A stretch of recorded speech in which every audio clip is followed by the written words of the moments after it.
everyone, this is Prashant. Welcome to a new video. Guys, in this video we are going to look at the use of unless and until.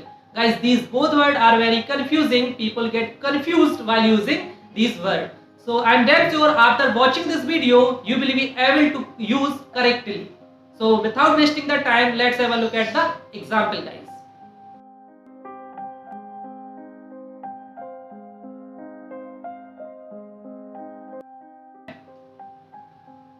So guys, here we have two words, unless and until, and here we have example. Let's see the first example. जब तक तुम पढ़ोगे नहीं तुम पास नहीं हो सकते. And the second example is जब तक वह आ नहीं जाता तब तक मैं यहीं ठहरूंगा. अब गाइस आप गौर से देखिए, इन दोनों सेंटेंस में जब तक शब्द आया है. अब इन्हीं जब तक के लिए हम यूज करते हैं unless और until. बट स्टूडेंट कंफ्यूज हो जाते हैं कि कहां पर अनलेस आएगा और कहां पर अनटिल आएगा. तो गाइस आज के इस वीडियो लेक्चर में हम उसी डिफरेंस को समझेंगे कि कहां पर अनलेस आएगा और कहां पर अनटिल आएगा. तो गाइस आइए देखते हैं किस तरह यूज किया जाता है. तो गाइस जब सेंटेंस में आपको कोई कंडीशन दिखाई दे, कोई शर्त दिखाई दे, तब आप अनलेस का यूज करते हैं. देखिए इस एग्जांपल को, यहां लिखा है जब तक तुम पढ़ोगे नहीं तुम पास नहीं हो सकते. अब यहाँ पर एक शर्त दे दी गई है, एक कंडीशन दे दी गई है कि जब तक आप पढ़ोगे नहीं आप पास नहीं हो सकते. अगर आप पढ़ोगे तो आप पास हो जाओगे. तो ये क्या हो गई, एक कंडीशन हो गई, एक ये शर्त हो गई. इस सेंटेंस को आप इफ की सहायता से भी बना सकते हैं, इफ नॉट की सहायता से भी बना सकते हैं. आइए, लेकिन आपको दोनों यूज आने चाहिए, इफ नॉट का भी और अनलेस का भी. आइए अब दूसरा एग्जाम्पल देखते हैं. दूसरा एग्जाम्पल लिखा है जब तक वह आ नहीं जाता तब तक मैं यहीं ठहरूंगा. अब गाइस इसमें हमारे पास टाइम दिया गया है कि जब तक वह आ नहीं जाएगा, जिस समय अवधि तक वह आ नहीं जाता उस समय अवधि तक मैं यहीं ठहरूंगा, यानी कि अप टू द टाइम. तो गाइस ऐसे में हम अनटिल का यूज करेंगे. आइए देखते हैं स्ट्रक्चर क्या है. देखिए अनलेस के लिए हमारा स्ट्रक्चर है, सबसे पहले हम क्या करते हैं, जब सेंटेंस को ट्रांसलेट करते हैं तो सबसे पहले हम अनलेस का यूज करेंगे, फिर सब्जेक्ट. और गाइस ज्यादातर ये सेंटेंस, जैसे मान लीजिए यहाँ पर आपको सेंटेंस ये फ्यूचर में दिखाई दे रहा है कि जब तक तुम पढ़ोगे नहीं. बट गाइस याद रखिए हमेशा इन सेंटेंस को प्रेजेंट इंडेफिनिट में ही बनाते हैं. तो यहाँ पर फिर क्या आता है, सब्जेक्ट, वर्ब की फर्स्ट फॉर्म एस या एस, ऑब्जेक्ट, और फिर जो दूसरा सेंटेंस होता है फिर हम उस सेंटेंस को लिख देते हैं. जैसे यहाँ पे हमारे पास दूसरा सेंटेंस है, तुम पास नहीं हो सकते, है ना. तो हमारे यहाँ सेंटेंस क्या बनेगा, सबसे पहले हम जब तक के लिए क्या लगाएंगे, अनलेस. अच्छा गाइस एक बात मैं और बता दूं, लोग बात क्या करते हैं, जब इस वाले सेंटेंस को जब वो ट्रांसलेट करते हैं जब तक तुम पढ़ोगे नहीं, तो वो इस तरह ट्रांसलेट कर देते हैं unless you don't study. Guys ये गलत है, ग्रामेटिकली ये गलत है, क्योंकि अनलेस अपने आप में एक नेगेटिव वर्ड है. जब हम अनलेस का यूज करते हैं तब हमें डोंट या डजंट लगाने की जरूरत नहीं होती है. अगर आप इसको इस तरह बनाएंगे अनलेस यू डोंट स्टडी, तो ये गलत माना जाएगा. आपका सही सेंटेंस होगा अनलेस यू स्टडी. तो इसका मतलब ही यह आ गया जब तक तुम पढ़ोगे नहीं. जो ये वाला नहीं है वो इसमें मिक्स हो गया है. तो गाइस याद रखें आपको डू नॉट और डजंट का यूज नहीं करना है जब आप अनलेस का यूज करते हैं, क्योंकि अनलेस अपने आप में एक नेगेटिव वर्ड है. तो यहाँ हमारा सेंटेंस क्या बनेगा, unless you study you can not pass.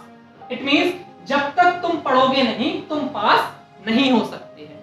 तो इसमें क्या है गाइस, एक कंडीशन दी गई है. तो याद रखें जब हमें कंडीशन दी गई हो सेंटेंस में तब हम अनलेस का यूज करेंगे.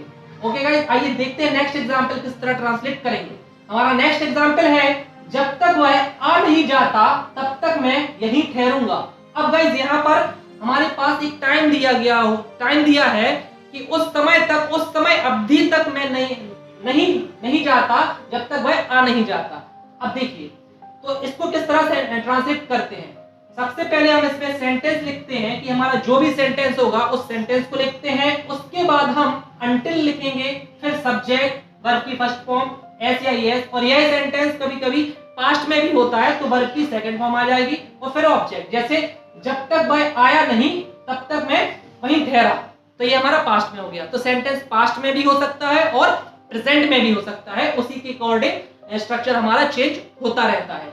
तो यहाँ पर हमारा सेंटेंस है जब तक वह आ नहीं जाता तब तक मैं यहीं ठहरूंगा। तो हमारा पहला सेंटेंस क्या है, मैं यहीं ठहरूंगा। तो मैं यहीं ठहरूंगा, तो हमारा ये सेंटेंस आ गया I will study. Okay guys, I will stay here, sorry I will stay here. उसके बाद हमने फिर क्या कर दिया, until लगा दिया। उसके बाद ये प्रेजेंट इंडेफिनिट में है तो आ गया he comes। तो हमारा सेंटेंस क्या बना, I will stay here until he comes। Guys जिन्हें until के बारे में पता नहीं होता है वो till भी लगा देते हैं, तो आप till भी यूज कर सकते हैं until की जगह, दोनों सही माने जाएंगे।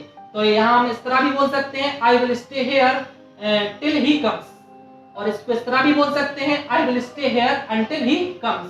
और गाइस जो ये वाला भी सेंटेंस है इसको हम ठीक उल्टा कर भी बोल सकते हैं, You cannot pass unless you study, और इस तरह भी बोल सकते हैं unless you study you cannot pass। दोनों ही सेंटेंस सही माने जाएंगे। आइए गाइस कुछ और एग्जांपल देखते हैं।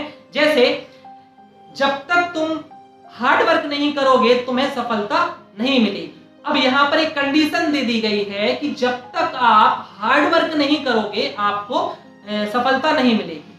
तो हमारा सेंटेंस यहाँ क्या बनेगा, यहाँ पर क्या आएगा, हमारा यहाँ पर आएगा अनलेस, क्योंकि यहाँ पर एक कंडीशन दे दी गई है कि जब तक आप हार्ड वर्क नहीं करोगे तुम्हें सफलता नहीं मिलेगी। तो हमारा सेंटेंस यहाँ क्या बनेगा, unless you work hard you will not get success. Okay guys, आइए देखते हैं नेक्स्ट एग्जाम्पल क्या है। नेक्स्ट एग्जाम्पल हमारे पास है, मैं तब तक इंटरव्यू के लिए नहीं जाऊंगा जब तक मेरी इंग्लिश परफेक्ट नहीं हो जाती।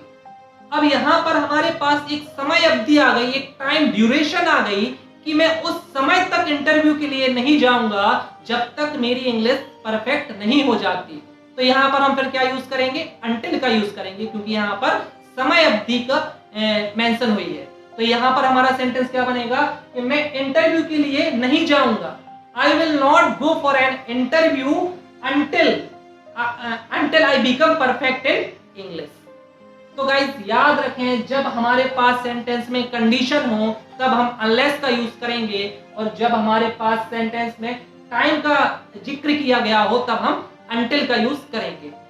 सो गाइस आज के आई होप आपको ये वीडियो समझ आया होगा guys, and so guys that brings me to the end of this lesson। I hope you enjoyed this lesson। I'll be back with the new lesson। Till then keep watching, keep learning, and thanks for watching this video guys। Thank you guys।